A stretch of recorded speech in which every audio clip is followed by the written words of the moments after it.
तो आपका स्वागत है सबकी बात मीडिया में। और आपको बता देता हूँ, जंतर मंतर के लोग एक्टिविस्ट क्रांतिकारी चाय पीने जा रहे हैं और तकरीबन 4 बज रहे होंगे, 3 से 4 बज रहे होंगे इस वक्त। एग्जैक्ट टाइम मैंने अभी देखा नहीं है, 3:30 बज गए होंगे मेरे हिसाब से।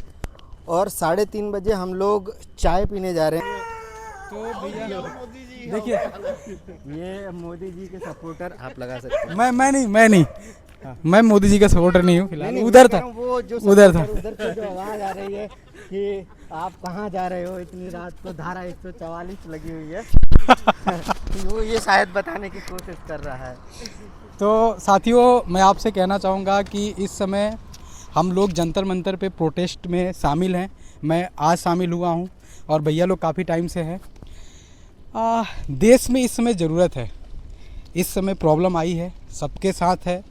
आज आप ये फील कर रहे हो कि हमारे साथ नहीं है, हम क्यों जाएं, जंतर मंतर पे क्यों जाएं, क्या लेना देना है इससे। तो ये बहुत बड़ी भूल है आपकी, क्योंकि आज दूसरे के साथ है, कल आपके साथ होगा। और साथियों, ये एक होने का वक्त है। अगर आज आप एक नहीं हुए तो पूरी लाइफ इस चीज़ के लिए पछताओगे। हमेशा आप याद करोगे इस मोमेंट को और आप ये सोचोगे काश मैं भी उसमें शामिल होता तो आज गर्व से कह पाता कि मैं भी उस मोमेंट में शामिल था। मैंने भी अपनी भूमिका सुनिश्चित की जब देश में विपत्ति आ पड़ी थी। तो और आपके अंदर अगर फीलिंग्स है अपनी कंट्री को लेके, अगर आप फील करते हो कि आप एक डेमोक्रेटिक कंट्री के अंदर रहते हो, तो आपको भी आना चाहिए। जब आप ज़्यादा संख्या में रहते हो तब दिखता है कि आप एक डेमोक्रेटिक कंट्री में रह रहे हो। दरअसल क्या है कि हमारी विचारधारा के लोगों की कमी है। क्या आप ये मानते हो? और अगर हम ही लोग इकट्ठा नहीं होंगे तो फिर कौन इकट्ठा होगा? बात तो वही है ना कि कम सबसे ज़्यादा ज़रूरत जो आज के समय में है, जो ऐसी विचारधारा रखते हैं कि देश को आगे बढ़ना चाहिए, संवैधानिक मूल्यों के प्रति हमें वफादार रहना चाहिए, उनको जानना चाहिए, समझना चाहिए और अपनी आवाज़ उठानी चाहिए इस व्यवस्था के प्रति, जो व्यवस्था हमने अपने लिए चुनी है, जो व्यवस्था हमने अपने लिए बनाई है। तो संविधान कहता है we the people of India. तो we the people of India बनने के लिए आपको थोड़ी सी तो जिम्मेदारी उठानी पड़ेगी। बिल्कुल। तो भाई आप अपने बारे में बताएं। आप 600 किलोमीटर पदयात्रा करके आए हैं, तो क्या देश का माहौल है इस वक्त? और आप जब लोगों से बात कर रहे हो, युवा लोगों से बात कर रहे हो, खासकर आज जैन जी की बात हो रही है, तो जैन जी को लेके आपकी क्या सोच बनी है 600 किलोमीटर पैदल चलने के बाद? भैया, इस 600 किलोमीटर की जो पैदल हमारा सत्याग्रह था, इसको हमने शुरू किया था on the line of Mahatma Gandhi. 1930 में महात्मा गांधी ने दांडी मार्च किया था 400 किलोमीटर 24 डेज में वो चले थे। वैसे ही हमने सोचा कि हमारे आइडियल इतने स्ट्रॉन्ग हैं, जिन्होंने हमारे देश से अंग्रेज़ों को भगा दिया, तो अगर हम सिर्फ उनको पढ़ते हैं और इम्प्लीमेंट नहीं करते हैं तो ये सबसे बड़ी भूल है, हमारी सबसे बड़ी गलती है। इम्प्लीमेंट करने का वक्त है, इसलिए हम 600 किलोमीटर पैदल चले, 20 दिन लगा। उस दौरान जैसा कि आपने पूछा कि क्या क्या सोचता है आज का युवा, तो मैंने जितना फील किया, आज का युवा परेशान है। हर एक यूथ, हर एक, चाहे वो मिडिल क्लास फैमिली हो, लोअर क्लास हो या अपर क्लास हो, सब परेशान है, सब सिस्टम से परेशान है। उनको ये फील हो रहा है कहीं ना कहीं कि वो डेमोक्रेटिक कंट्री में नहीं रह रहे, ये उनको फील हो रहा है। लेकिन सवाल फिर वहीं पे आ जाता है कि कुछ जगहों पे फीलिंग्स तो नहीं है, वो समझ रहे हैं हमारे साथ गलत हो रहा है, लेकिन जैसे ही रिलीजियस की बात आती है, उनके मन में, उनके दिमाग में पता नहीं क्या हो जाता है, वो सारी चीज़ों को साइड रख देते हैं। उनके साथ जो प्रॉब्लम्स होती है उसको साइड रख देते हैं और उनके अंदर एक धर्म को लेके, एक रिलीजियस को लेके अलग तरीके की फीलिंग्स आ जाती है कि मेरा रिलीजियस सबसे आगे रहेगा। और मैं आपको बता दूं, जहाँ पर धर्म होता है वहाँ पे इंसानियत बहुत कम हो पाती है। धर्म इंसानियत है वैसे, लेकिन मेरा लॉजिक ये है, मैं ये कहना चाह रहा हूँ कि रिलीजियस का जो कॉन्सेप्ट है ना, जो आइडियोलॉजी है, वो इसी तरीके से बनाया गया है कि मैं सबसे बेहतर। जब आप कह रहे हो कि मैं सबसे बेहतर, तो आप दूसरे को वैसे ही अलग कर दे रहे हो। तो इसी का यूज कहीं ना कहीं पॉलिटिशियन कर रहे हैं और मुझे ऐसा लगा कि 99% लोग सिस्टम से परेशान हैं। वो सब कह रहे हैं कि सिस्टम ख़राब है, कितने लोग एजुकेशन लेना बंद कर रहे हैं। वो ये कह रहे हैं कि मुझे पढ़ाई नहीं करनी है। क्यों नहीं? हमने पूछा क्यों नहीं करनी है, तो वो ये कह रहे हैं कि क्या करेंगे पढ़ाई करके, हमें ना सिलेक्शन होगा, ना हमारे साथ कुछ हो पाएगा, हम पढ़ के करेंगे क्या। भाई ये बेंगलोर से आए हैं, बेंगलोर से सुशांत भाई आए हुए हैं हमारे पास। और अब बेंगलोर कहाँ है और दिल्ली कहाँ है, आप मैप पे देख लीजिए और एक बार फिर सोचिए कि इतनी दूर से इतनी दूर बंदा किस चीज़ को सपोर्ट करने आ रहा है। तो इनसे हम ये जानने की कोशिश करते हैं कि धर्म को लेके इनके विचार क्या हैं, कि धर्म जैसा कि उन्होंने बोला कि धर्म कहीं ना कहीं घमंड लेके आ जाता है हमारे अंदर, बोलता है कि हम ही सबसे अच्छे हैं। तो इनसे जानते हैं कि धर्म के बारे में ये क्या सोचते हैं।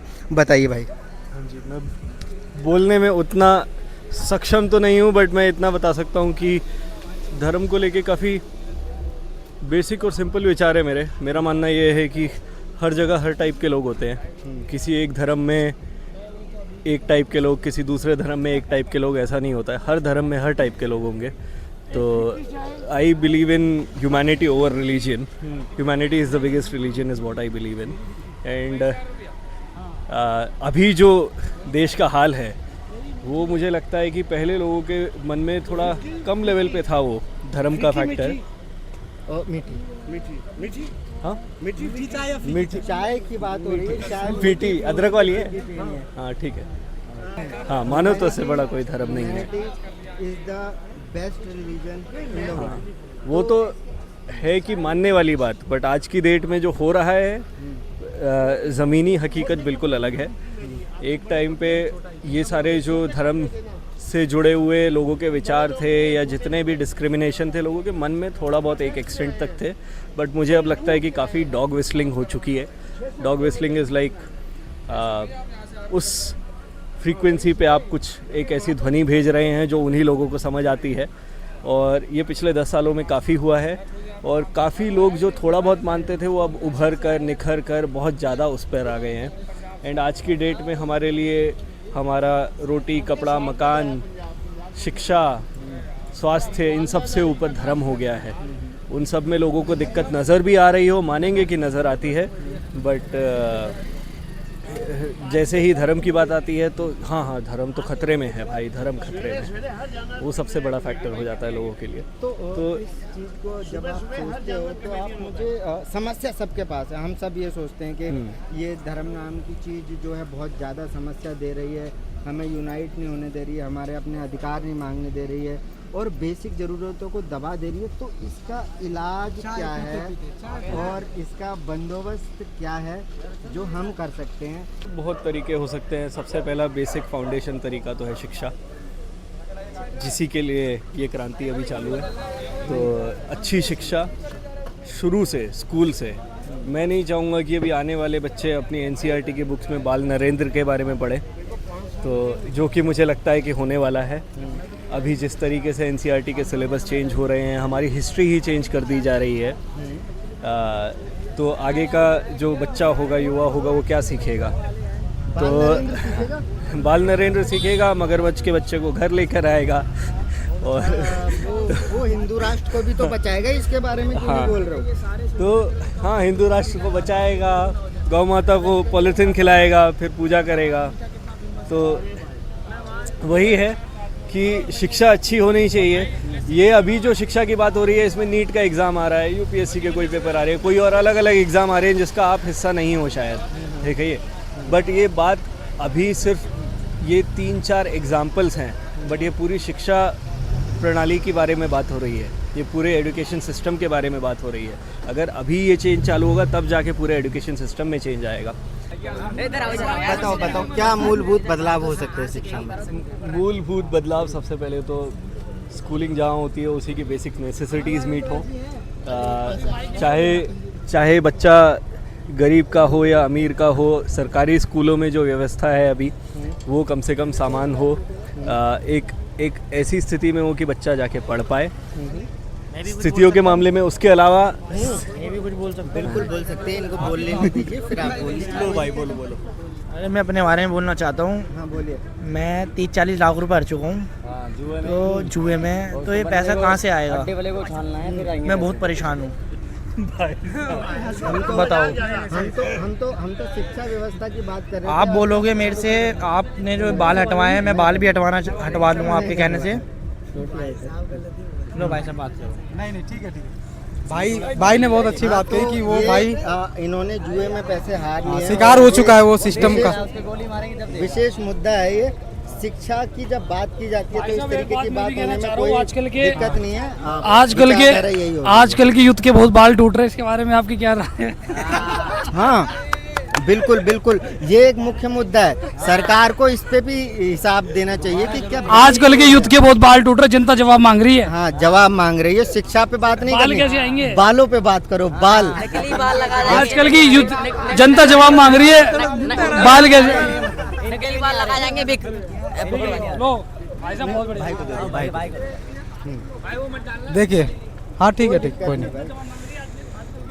सीन ये है, आपने यहाँ पे देख लिया अभी थोड़ी देर में, तो यूथ को एजुकेशन लेने के लिए क्या कर रही है गवर्नमेंट क्या कर रही है कि जो स्कूलें हैं उनको बंद कर रही है और ठेके खुल रहे हैं। जब स्कूल बंद होगा, ठेका खुलेगा, तो ऐसा ही होगा। सिंपल सा कॉन्सेप्ट ये है। अब आप इस बात को समझो। तो ज़रूरी क्या है, प्राइमरी एजुकेशन फ्री करो भाई, सबसे पहली बात, ताकि हर एक बंदा जाकर वहाँ पर ईजिली एजुकेशन ले सके। लेकिन हमारे देश का प्रॉब्लम क्या है, स्कूल बंद हो रहे हैं, ठेके खुल रहे हैं, मंदिरें खुल रही हैं, लेकिन स्कूल बंद हो रहे हैं। और जो स्कूल है, जहाँ पे एजुकेशन है, जहाँ पे आप जा सकते हो, वहाँ के टीचर BLO बन रहे हैं। सिस्टम में ये प्रॉब्लम है। वहाँ का टीचर जाके इलेक्शन करवा रहा है, वहाँ का टीचर पढ़ा नहीं रहा है, वहाँ का टीचर इलेक्शन में बिजी है। आप सोचो, टीचर इलेक्शन करवाएगा तो पढ़ाएगा कौन? तो यही है। देखो भाई ने कितनी अच्छी बात की। तो मेरे पास एक डेटा है, हाँ भाई, इस पे मैंने रिपोर्ट भी किया है। तो शिक्षा के मामले में तकरीबन हेलो। 23 करोड़ बच्चे स्कूल से बाहर हैं। और लड़कियां काम ना हाँ बोलिए। एक मिनट यार, एक मिनट। हाँ और यहाँ बोलो बोलो बोलो आओ ना। हेलो। गांजे के रेट कम कराओ, इसको बहुत महंगा है। फिर काटना पड़ेगा यार चुप रहो। करना भाई, हम ही कर हेलो। एक मिनट भाई, एक मिनट देना तू चुप। अब बोल माइक में। ये लोग